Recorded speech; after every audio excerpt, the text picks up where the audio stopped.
Oops. It was just one of those days.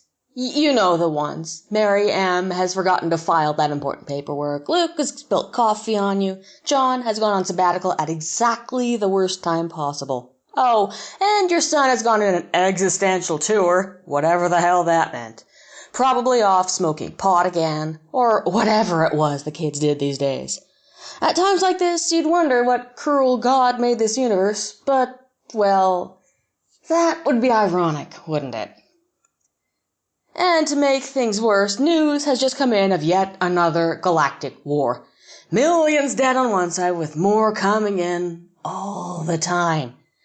They say there's no rest for the wicked, but they forget about the poor schmuck who has to judge and sort the dead. Moi. It's going to take years to clean up the backlog this has caused, by mortal reckoning at least. Better bump it up the list. Well, complaining won't speed this up. Let's see. Who've we got? 528,384 sentient beings later. Exanimate number X27T528384. Please report to the office. Almost halfway through. I can probably take a break after this one. A figure comes through the door and stands stiffly to attention in front of the mahogany desk. Not just any mahogany either. This mahogany is from the planet of Melchior 7, where the trees are 300 feet tall and breathe fire. It is from these trees that my desk was forged 2,000 years ago, using ancient blood rituals of the Melchior people. Not only does it make my desk to nigh indestructible, but it can bend the fabric of the universe itself. It looks different to all the previous ones, and strangely familiar. Maybe it was from the opposing side? It did appear that it was a bloodbath rather than a war. Name? Sergeant Jack Holt, sir! It booms out its name with ridiculous volume, while appearing to make no effort at all, whilst staring all the while at a spot just above your head. Tell me, Jack, do you think you have lived a good life? Done well by your fellow sentients? Because from my reports here, you've killed a lot. Sir, I've always done my duty for Queen and country. Those I've killed have constituted a direct threat to myself and my fellow people. I look over my notes. His zeal to protect his people is impressive.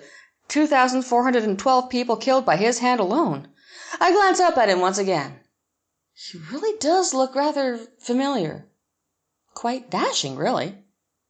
I've always made my rules pretty clear, you know. In every civilization throughout the galaxy, I laid out the same laws, among them being, thou shalt not kill. I also mentioned something about not mating with each other's mates, and I see here you were diddling the Major's wife. The being shifts guiltily. Well, you see, sir, Ella is a fine woman. She just doesn't get the attention she deserves. You notice that whilst feeling guilty about Ella, the sergeant seems to feel no guilt about the killing. This, unfortunately, seals his fate. I'm sorry, Jack, but you have shown no remorse for your actions. I could forgive the adultery. The amount of beings you have killed, I cannot. Sometimes the laws get mistranslated, but ignorantia legis neminem excusat. I am going to have to deny you heaven and sentence you to some time in purgatory until you have atoned. Jack straightens up and salutes me. Why does he look so familiar? Sir, I understand perfectly. If I may, can I ask the fate of my father? He wasn't always a perfect man, but he did good by me. I would feel more content knowing he wasn't somewhere hot. It seemed a reasonable request, and the fellow seemed rather understanding after being sentenced to purgatory.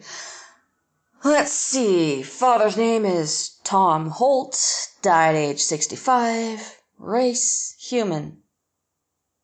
Wait. Human? That seemed familiar. Fuck! I'd forgotten about them. But that meant... excuse me for a second, Jack. I have to check on something urgently. Without waiting for a response, I hurry from the room. Now, where would they be? Room 616? I burst into the room and gape in amazement. There was a line of beings stretched out into the infinite bounds of the room.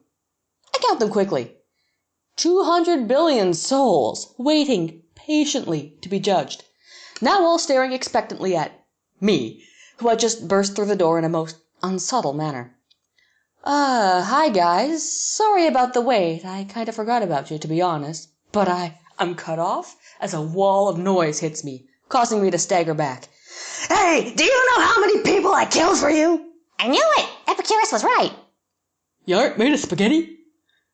As the sounds grew, its tone began to change. It became angry, and the souls started to push forward. They wanted revenge, and with over 200 billion souls, there wasn't much I could do. Oops.